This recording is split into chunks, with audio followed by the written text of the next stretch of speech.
தலைவர் மாண்புமிகு கலைஞர் அவர்கள் நெருக்கடி நிலையை கடுமையாக எதிர்த்தார்.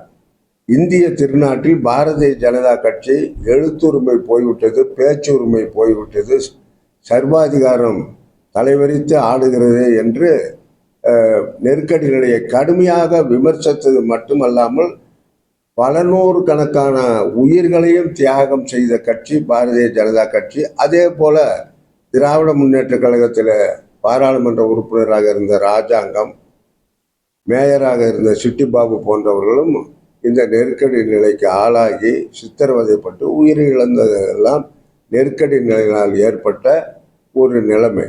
இப்போ நாங்கள் சொல்ல வருவது என்னவென்று சொன்னால், தேர்தல் நேரத்தில் பிஜேபி ஏதோ சர்வாதிகார போக்கிலே போகிறது என்று விமர்சனம் செய்தார்கள் ராகுல் காந்தி போன்ற மூத்த காங்கிரஸ் தலைவர்கள்.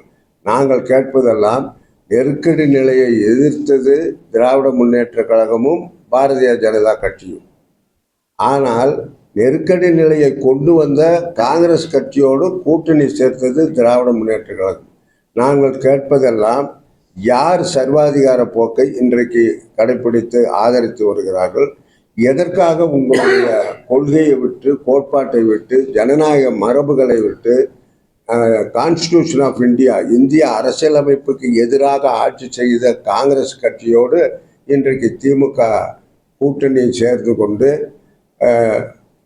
எனக்கு தெரிந்தவரை நான் நாடாளுமன்றத்தில் ஒரு 6 ஆண்டு காலம் பணியாற்றியவன் என்ற முறையிலும், 7 ஆண்டு காலம் துணை சபாநாயகராக இருந்தவன் என்ற முறையிலும் பதவி பிரமாணம் நேற்றைக்கு எடுத்துக்கொண்ட பொழுது கூக்குரலிட்டும் கூச்சலிட்டும் ஜனநாயக நெறிமுறைகளுக்கு எதிராகவும் தர்மத்திற்கு எதிராகவும் ஒரு சத்தம் போட்ட ஒரு பாராளுமன்ற உறுப்பினர்களை நேற்றைக்கு தான் நான் பார்த்தேன்.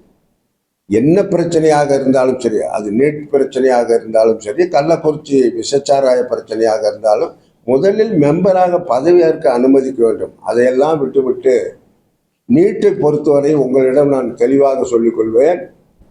நீட்டை பொறுத்தவரையிலும் உச்சநீதிமன்றத்தில் வழக்கு பெண்டிங்கில் இருக்கிறது. உச்சநீதிமன்றம் சொல்வதை நாங்கள் கட்டுப்பட்டு செய்வதற்கு, அமல்படுத்துவதற்கு தயார் என்று மத்திய கல்வித்துறை ஹெச்ஆர்டி மினிஸ்டர் தெளிவாக பல முறை சொல்லியும் கூட அது லீக்கேஜ், கொஸ்டின் பேப்பர் லீக்கேஜ் ஆகியிருக்கிறது. அது சிபிஐ ஒரு பக்கம் ஆராய்ந்து கொண்டிருக்கிறது, உச்சநீதிமன்றத்தில் வழக்கம் நிலுவையில் இருக்கிறது. இந்த இரண்டும் சேர்ந்து என்ன உத்தரவு பிறப்பிக்கிறதோ அதை பாரத பிரதமர் தலைமையில் இருக்கின்ற மத்திய அரசாங்கம் கட்டுப்பட்டு நடைமுறைப்படுத்தும் என்பதில் யாரும் அச்சப்பட வேண்டாம், சந்தேகப்பட வேண்டாம். நாங்கள் கேட்பதெல்லாம் இது ஒரு கருப்பு தினம், இன்றைக்கு துக்க தினம் என்று சொல்வார்கள். இந்திய திருநாட்டில் பல சான்றோர் பெருமக்கள் எல்லாம் இந்திய கான்ஸ்டிடியூஷன் ஆஃப் இந்தியா என்ற புத்தகத்தை எழுதி, ரிட்டன் கான்ஸ்டிடியூஷன், நமக்கும் லண்டன் நமக்கு இங்கிலாந்து நாடு தாய் நாடு என்று ஏற்றுக்கொண்ட நாடு இந்திய நாடு. ஆனால் அவர்கள் எழுதப்படாத சட்டத்தை வைத்துக்கொண்டு அவர்கள் ஆட்சி செய்கிறார்கள்.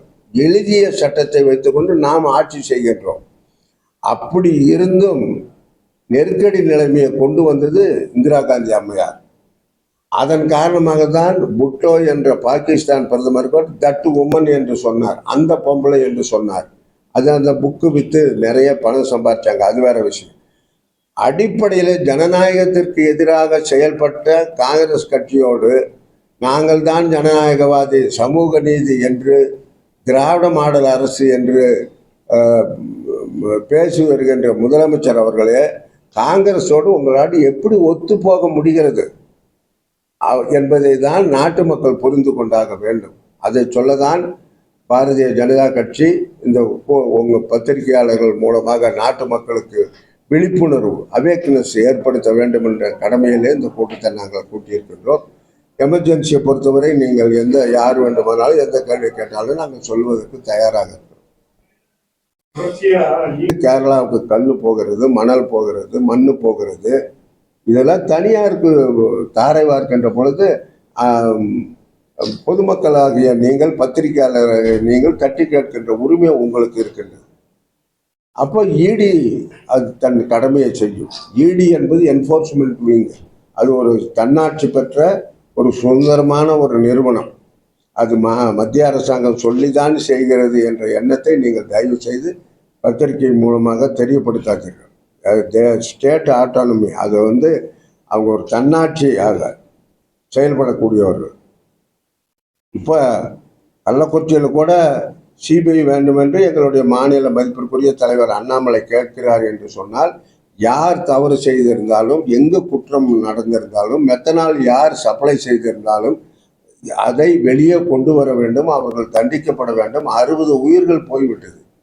60 குடும்பத்திலே 45 குடும்பங்கள் தாழ்த்தப்பட்ட ஏழை எளிய குடும்பங்கள். அந்த குழந்தைகள் எல்லாம் எப்படி படிக்க வைப்பது, அவர்கள் எதிர்காலம் எப்படி இருக்க வேண்டும் என்ற ஒரு பெரிய கவலையிலே மத்திய அரசாங்கம் அதை உற்று கவனிக்கிறது.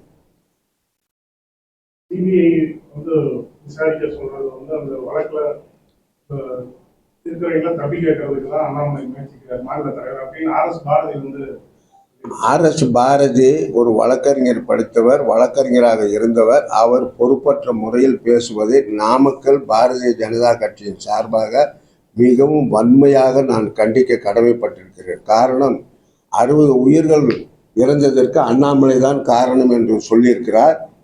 தமிழக பாரதிய ஜனதா கட்சி இதனை கடுமையாக எதிர்க்கிறது. நாங்கள் அவர் மீது மான நஷ்ட வழக்கு போடுவதற்கு சட்ட நிபுணர்களோடு கலந்து பேசிக்கொண்டிருக்கிறோம்.